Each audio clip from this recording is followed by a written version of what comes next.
Depuis le début de l'année, 7 personnes ont été tuées sur les routes vosgiennes et 78 ont été blessées. Des chiffres inquiétants car ils repartent à la hausse. Alors ce vendredi, cette signature en préfecture du document de la sécurité routière qui fixe les orientations de 2023 à 2027 cible 4 axes prioritaires pour faire baisser le nombre des accidents, notamment sur les trajets domicile-travail. Quasiment 20% des tués sont sur leur chemin pour aller au travail ou rentrer chez eux.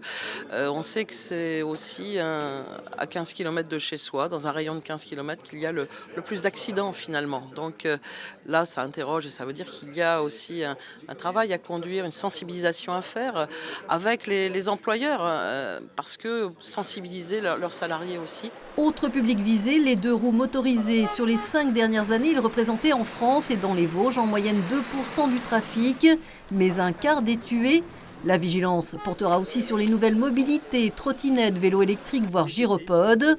Toutefois, les causes principales des accidents restent toujours la vitesse excessive, la conduite sous l'emprise de l'alcool qui, après le Covid, a repris avec 35% des tués et ce constat, l'usage des stupéfiants qui augmente.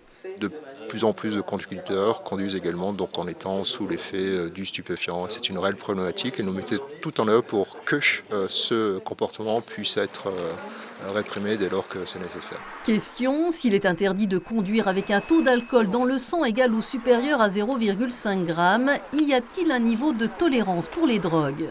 La conduite avec stupéfiants est caractérisée dès qu'on constate la présence de stupéfiants. C'est la même chose ensuite que pour l'alcoolémie, c'est-à-dire qu'il y a une suspension du permis, une annulation, la confiscation du véhicule en fonction, là aussi, des antécédents judiciaires du mis en cause. La vitesse forcément réduite en ville n'empêche pas non plus les accidents, avec parmi les victimes une surreprésentation des piétons.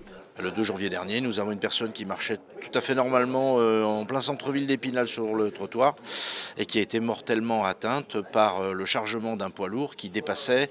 Et puis on a des piétons qui se font renverser en traversant la chaussée parce que même sans rouler vite, heurter un piéton à 30 km/h, c'est mortel. La préfète des Vosges évoquera enfin les dangers des distracteurs, comme l'usage du téléphone au volant. Mais au-delà de la répression, l'État veut miser sur la prévention pour faire baisser la violence routière.